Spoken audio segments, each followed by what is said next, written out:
ఆదిలాబాద్ జిల్లా వార్తల విషయానికి వస్తే ఈరోజు జిల్లాలో పర్యటించిన కేంద్ర మంత్రి కిషన్ రెడ్డి, జిల్లా ఇన్ఛార్జి మంత్రి జూపల్లి కృష్ణారావు ఎదుట జర్నలిస్టులు నిరసనకు దిగారు. జిల్లా కేంద్రంలోని రిమ్స్ ప్రభుత్వ ఆసుపత్రి ఆవరణలో నూతనంగా నిర్మించిన 50 పడకల క్రిటికల్ కేర్ ఆసుపత్రి ప్రారంభోత్సవానికి కేంద్ర మంత్రి కిషన్ రెడ్డి అలాగే జిల్లా ఇన్ఛార్జి మంత్రి జూపల్లి కృష్ణారావు ముఖ్య అతిథిగా హాజరయ్యారు.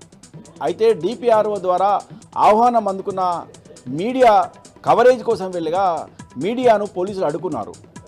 దీంతో కేంద్ర మంత్రి కిషన్ రెడ్డి అలాగే జిల్లా ఇన్ఛార్జ్ మంత్రి జూపల్లి కృష్ణారావు ఎదుట జర్నలిస్టులు ఆందోళన చేపట్టారు. మీడియాను అడ్డుకోవడం పట్ల ఆగ్రహం వ్యక్తం చేశారు. పోలీసులు అలాగే అధికారులతో జర్నలిస్టులు వాగ్వివాదం దిగారు. తలుపులు మూసుకొని ప్రారంభోత్సవం చేసుకుంటే తమనెందుకు పిలిచారని జర్నలిస్టులు అధికారులను పోలీసులు నిలదీశారు. మరోసారి ఇలాంటి సంఘటనలు జరగకుండా జాగ్రత్త చర్యలు చేపట్టాలని సందర్భంగా జర్నలిస్టులు డిమాండ్ చేశారు. ఇక మరో వార్త విషయానికి వస్తే జిల్లాలో ఇటీవల బీఆర్ఎస్ పార్టీ నుంచి గెలిపించిన సర్పంచ్లను బెదిరిస్తున్న కాంగ్రెస్ నేతలపై బోత్ ఎమ్మెల్యే అనిల్ జాదవ్ ఆగ్రహం వ్యక్తం చేశారు. బీఆర్ఎస్ పార్టీ సర్పంచ్ అభ్యర్థులను బెదిరింపులకు గురి చేస్తే చూస్తూ ఊరుకోమని హెచ్చరించారు. నేరడిగొండ మండలం లగంపూర్ గ్రామ పంచాయతీ సర్పంచ్ సుజాత, ఆమె భర్త గంగాధర్ అలాగే పార్టీలో చేరారు.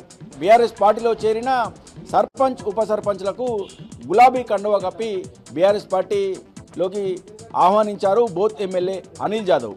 ఈ సందర్భంగా బోత్ ఎమ్మెల్యే అనిల్ జాదవ్ మాట్లాడుతూ కాంగ్రెస్ పార్టీ బెదిరింపులకు బీఆర్ఎస్ పార్టీ సర్పంచులు ఎలాంటి భయాందోళనకు గురి కావద్దని, వారికి ప్రజలే తగిన విధంగా బుద్ధి చెప్తారని ఈ సందర్భంగా అనిల్ జాదవ్ హెచ్చరించారు.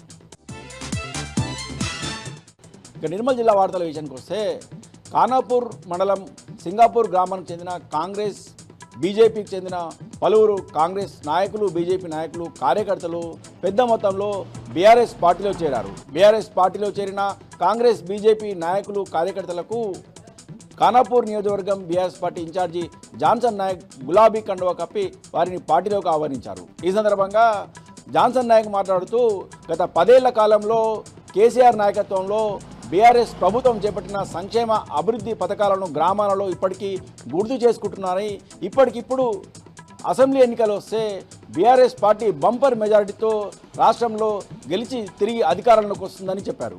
ప్రతి ఒక్క కార్యకర్త బీఆర్ఎస్ పార్టీ గెలుపు కోసం కృషి చేయాలని సందర్భంగా కార్యకర్తలకు పిలుపునిచ్చారు.